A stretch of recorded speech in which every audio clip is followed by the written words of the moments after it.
الحمد للہ رب العالمین والصلاة والسلام علی سید الانبیاء والمرسلین اما بعد فاعوذ باللہ من الشیطان الرجیم بسم اللہ الرحمن الرحیم. خواتین و حضرات، السلام علیکم ورحمۃ اللہ وبرکاتہ ومغفرتہ. 2026 سن عیسوی کے بمطابق 1447 سن ہجری کے درس قرآن کے ساتھ حاضر ہیں. آج 28واں درس قرآن ہے اور آج کا ہمارا موضوع ہے عذاب قبر اور اس کے اسباب. دیکھیں، ہم مسلمان ہیں اور ماشاءاللہ صاحب ایمان ہیں، اور صاحب ایمان وہ ہوتا ہے کہ جو یقین رکھنے والا ہوتا ہے. کس چیز کا یقین رکھتا ہے؟ کہ نبی کریم صلی اللہ علیہ وسلم اپنے رب کے پاس سے جو کچھ لے کر آئے وہ حق اور سچ ہے. اب انہیں سے بہت سی چیزیں ایسی ہوتی ہیں جنہیں ہم فزیکلی طور پر دیکھ سکتے ہیں، اور کچھ ایسی ہوتی ہیں جو پوشیدہ چیزیں ہوتی ہیں لیکن نبی ان کی خبر دیتے ہیں اور انہیں غیب کہا جاتا ہے. عذابات قبر بھی غیوبات میں سے ہیں. ہم ان کو آنکھ سے دیکھ نہیں سکتے، کان سے سن نہیں سکتے، ان کی کوئی سمیل نہیں ہے جن کو سونگھ سکیں، کوئی ذائقہ نہیں ہے جس کو چکھ کر جان سکیں، چھو کر محسوس نہیں کر سکتے، عقل سے کوئی آلہ ایجاد نہیں کر سکتے کہ قبر کے اندر رکھ دیں اور سب چیزیں ریکارڈ ہو جائیں. صرف ہمارے نبی نے خبر دی، ارشاد فرمایا کہ عذاب القبر حق، قبر کا عذاب حق ہے، تو ہم اس کے اوپر بلیو رکھتے ہیں اور رکھنا چاہیے. اور قرآن نے بھی عذاب قبر کی تصدیق کی ہے، اور نبی کریم صلی اللہ علیہ وسلم نے احادیث کریمہ میں باقاعدہ اس کے بارے میں بتایا اور اس کے اسباب بھی بیان کیے. اب سارے اسباب کو جمع کرنا تو مشکل ہے، لیکن کچھ اسباب میں نے جمع کیے ہیں جن پر آپ کو، مجھے، ہماری خاص طور پر بہنوں کو توجہ کرنا چاہیے کہ ہم بعض اوقات نماز پڑھ رہے ہوتے ہیں، روزہ رکھتے ہیں، زکوٰۃ بھی دیتے ہیں، عمرے کر رہے ہیں، حج کر رہے ہیں، غریبوں کی مدد کر رہے ہیں، صدقات کر رہے ہیں، افطار کروا رہے ہیں، کھانے کھلا رہے ہیں، لیکن ان بعض اوقات گناہوں، خطاؤں کی طرف توجہ نہیں ہوتی جو عذابات قبر کا سبب بن سکتے ہیں. تو اللہ نہ کرے ایسا نہ ہو کہ ان تمام تر نیکیوں کے باوجود کچھ ایسی اغلاط ہو جائیں کہ ہم قبر میں جا کے پچھتائیں اور وہ عذاب قبر ہم پر مسلط ہو جائے. اس لیے اس کی معرفت بہت ضروری ہے. پہلے دیکھیں قرآن میں کیا عذاب قبر کا ذکر ہے؟ بالکل ہے.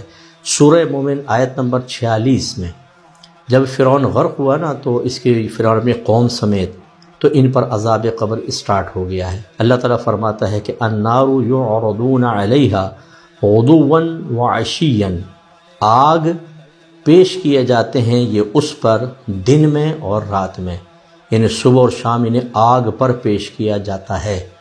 اس کا مطلب ہے کہ عذاب قبر ہوتا ہے. اچھا، کیسے عذاب قبر؟ یہ جہنم بھی تو ہو سکتا ہے. آگے فرمایا وَيَوْمَ تَقُومُ السَّاعَةُ أَدْخِلُوا آلَ فِرْعَوْنَ أَشَدَّ الْعَذَابِ، اور قیامت کے دن، اور جس دن قائم ہوگی قیامت، کہا جائے گا آل فرعون کو کہ داخل ہو جاؤ تم شدید ترین عذاب میں.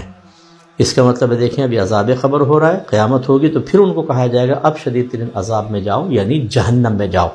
تو اس کا مطلب ہے پہلے جو عذاب ہو رہا ہے وہ عذاب قبر ہے. تو عذاب قبر حق ہے. اور مسلم کی روایت ہے، 586 نمبر حدیث پاک ہے، جس وقت یہود مدینے میں موجود تھے، یہ تو بعد میں جلا وطن کیے گئے، تو یہود آتے تھے، ملتے بھی تھے، بیٹھتے تھے کہ اس کا معاہدہ تھا. تو سیدہ عائشہ صدیقہ رضی اللہ تعالی عنہا اس کے راویہ ہیں کہ 2 یہودیہ عورتیں میرے پاس آئیں اور انہوں نے آ کر کہا کہ بے شک اہل قبور اپنی قبروں میں عذاب میں مبتلا کیے جاتے ہیں. اچھا، اس وقت تک سیدہ عائشہ صدیقہ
عطا فرما، ہدایت عطا فرما۔ جو اولاد اپنے ماں باپ سے ناراض ہے یا بدتمیزی کرتی ہے، اس احمقانہ حرکت سے بچنے کی توفیق عطا فرمائے۔ اللہ یقیناً تیرے حبیب کی زبانی ہمیں پتہ چلا یہ جہنم کا راستہ ہے، بعض اوقات انسان کا نہ فرض قبول ہوتا ہے نہ نفل قبول ہوتا ہے۔ اے اللہ ہمیں اپنے ماں باپ کو راضی کرنے، ان کے پاؤں پکڑ کے معافی مانگنے کی توفیق عطا فرما۔ ہاں اگر ہمارے ماں باپ ہی خدا نخواستہ ہمیں گناہوں کی دعوت دیں تو پھر اللہ تعالی ہمیں شرعی تقاضے کے مطابق ان کی بات کو احسن طریقے سے رد کر کے فقط تیری اور تیرے رسول کریم صلی اللہ علیہ وسلم کی اطاعت کی جانب مائل ہونے کی توفیق عطا فرما۔ اے اللہ تعالی ہم تمام کے علم، عمر میں، روحانی قوتوں میں، درجات میں، رزق حلال میں، کاروبار میں، صحت میں، عمل میں بے حد برکت عطا فرما۔ جو بزرگ ہمارے ساتھ دعاؤں میں شریک ہیں، میں روزانہ ان کے لیے خصوصی دعا کرتا ہوں۔ اللہ تعالیٰ تو جانتا ہے مالک، انہیں درازی عمر بالخیر عطا فرما۔ اے اللہ ان کا سایہ تادیر اپنے گھر والوں پر قائم و دائم فرما، گھر والوں کو ان کی قدر کر کے، ان کی دعائیں لے کر اپنی آخرت کو بہتر بنانے کی توفیق عطا فرما۔ اے اللہ ان کو قابل رشک صحت عطا فرما۔ اے پاک پروردگار انہیں کبھی کسی کا محتاج نہ رکھنا، چلتے ہاتھ پیر دنیا سے رخصت ہونے کی توفیق عطا فرمانا۔